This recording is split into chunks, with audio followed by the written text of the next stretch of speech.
Les changements dans l'effectif du FC Barcelone ont enfin commencé, en prévision de la saison prochaine, vous les découvrirez en détail dans cette vidéo, mais avant tout, il faut parler d'une offre inattendue que le FC Barcelone vient de recevoir pour l'un de ses joueurs. Et cette offre divise de nombreux supporters des culés, beaucoup pensent que Barcelone devrait vendre ce joueur, tandis que d'autres y sont catégoriquement opposés. Je vais donc vous expliquer en détail de quoi il s'agit. À la fin de la vidéo, je vous invite à partager votre avis dans les commentaires. Plusieurs joueurs se sont illustrés cette saison à Barcelone, et un joueur qui a eu de nombreuses opportunités dans cette dernière ligne droite est devenu une cible pour plusieurs clubs. Il s'agit du latéral gauche Gérard Martin.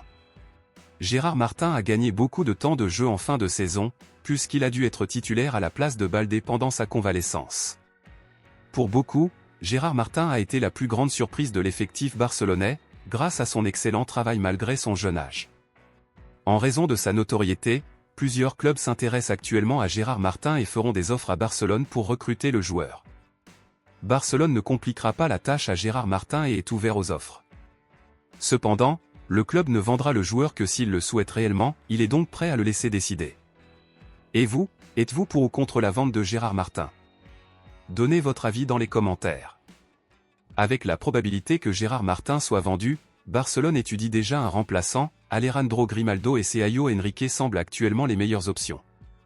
Que Gérard Martin soit vendu ou non, Barcelone cherchera toujours à recruter un nouveau latéral gauche pour le faire tourner avec lui et Baldé. Cependant, s'il est vendu, Barcelone devra plus que jamais agir rapidement pour le remplacer. Dans ce contexte, sachant que Barcelone a l'intention de recruter un nouveau latéral, qui souhaiteriez-vous voir recruter pour le poste de latéral gauche, Alejandro Grimaldo ou Sergio Henrique? Dites-le moi ici et je lirai votre commentaire. À bientôt dans la prochaine vidéo.